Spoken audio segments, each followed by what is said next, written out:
Do you ever imagine? What if all of these power plants exploded at the same time? Right now, there are over 400 nuclear power plants operating in 20 countries. Could they be ticking time bombs? Possibly rendering their areas uninhabitable as a result of a nuclear explosion? What if all of these power plants exploded at the same time? Earth would be one giant exclusion zone. A highly radioactive realm filled with danger and contamination that we are forbidden to enter. Life would become a daily struggle for survival, all while being stalked by an invisible predator. Radiation. Wouldn't we be wiped out instantly? Seriously? Well, no. Unfortunately, this is a slow burn. The chances of all these nuclear power plants exploding at the same time are very, very small. That being said, while nuclear power causes less pollution than fossil fuels, it isn't the safest form of energy when it comes to the effects of nuclear meltdowns. Nuclear power was very complicated and very expensive. Turning physics into engineering was easy on paper, but hard in real life. Also, private companies thought that nuclear power was much too risky as an investment. Most of them would much rather stick with gas, coal, and oil. But there were many people who didn't just want to abandon the promise of the atomic age, an exciting new technology, the prospect of enormously cheap electricity, the prospect of being independent of oil and gas imports, and, in some cases, a secret desire to possess atomic weapons provided a strong motivation to keep going. How those nuclear reactors work. Nuclear fission releases several million times more energy than any chemical reaction could. Really heavy elements on the brink of stability, like uranium-235, get bombarded with neutrons. The neutron is absorbed, but the result is unstable. Most of the time, it immediately splits into fast-moving lighter elements, some additional free neutrons, and energy in the form of radiation. The radiation heats the surrounding water. Energy has been a thing since 1951. Since then there have been around 30 reported accidents in a closely controlled chain reaction. Most of them were pretty minor compared to the two disasters everybody is familiar with: Fukushima and Chernobyl.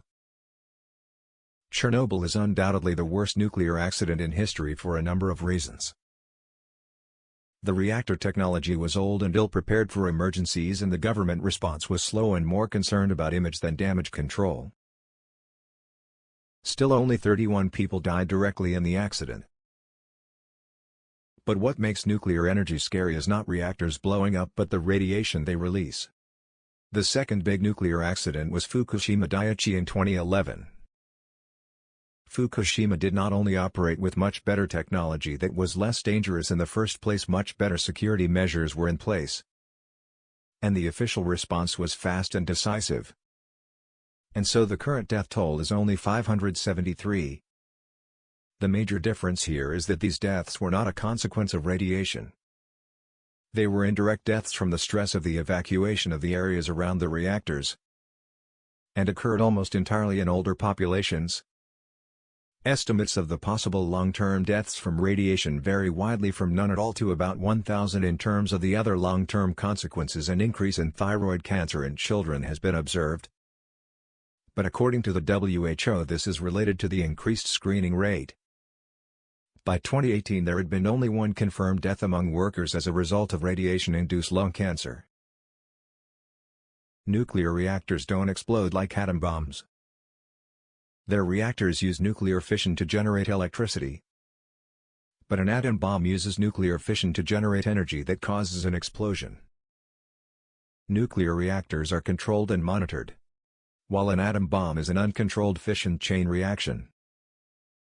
What all this means is, unlike an atom bomb, nuclear reactors aren't designed to explode. But even though they won't behave like a bomb, you're not out of the irradiated woods yet. All forms of life close to the plants would be annihilated. And those that aren't would need to evacuate as soon as possible.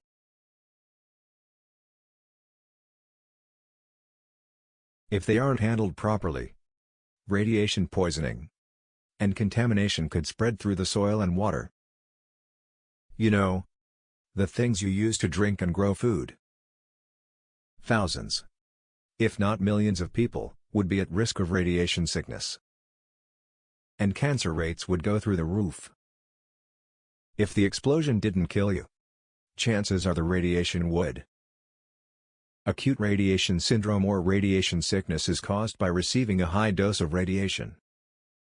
Within minutes, your body can absorb enough radiation to kill you. The extent of the potential damage depends on several factors, including the type of radiation, the sensitivity of the affected tissues and organs, the manner and length of time exposed to the radioactive isotopes involved, characteristics of the exposed person, such as age, gender and underlying condition. The risk of developing adverse health effects depends on the radiation dose. The higher the dose, the higher the risk of adverse effects. If the radiation dose is low or it is delivered over a long period of time, the risk is substantially lower because the damage to cells and molecules will be repaired by the body. Could you go to the hospital? Is this the best idea you ever think? Well, you could. But the problem is everyone else will probably have the same idea. The hospitals wouldn't be equipped to deal with this scale of radiation sickness. The world would also be host to hundreds of new exclusion zones. Imagine the Chernobyl exclusion zone. Some scientists believe that the zone won't be safe for humans for 20,000 years. So, it's going to be hard to wait this one out.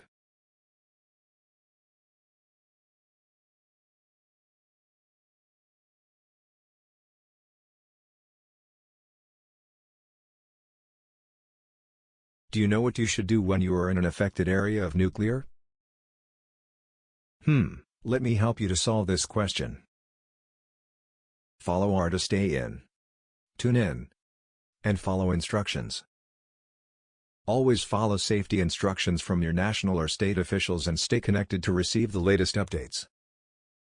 If you have been instructed to stay inside, do so, as walls and ceilings can provide protection from radioactive fallout outside. If possible, stay in a room with no windows and external doors. And close windows and turn off ventilation systems, air conditioners or heaters, within your home. In conclusion, nuclear energy feels way more dangerous than it actually is. No matter how you look at it, the one thing we should strive to get rid of as quickly as possible of fossil fuels to prevent the deaths they cause each year and to slow down climate change. Regardless, hopefully, it won't take a nuclear apocalypse to show us that we can develop a better method of generating energy.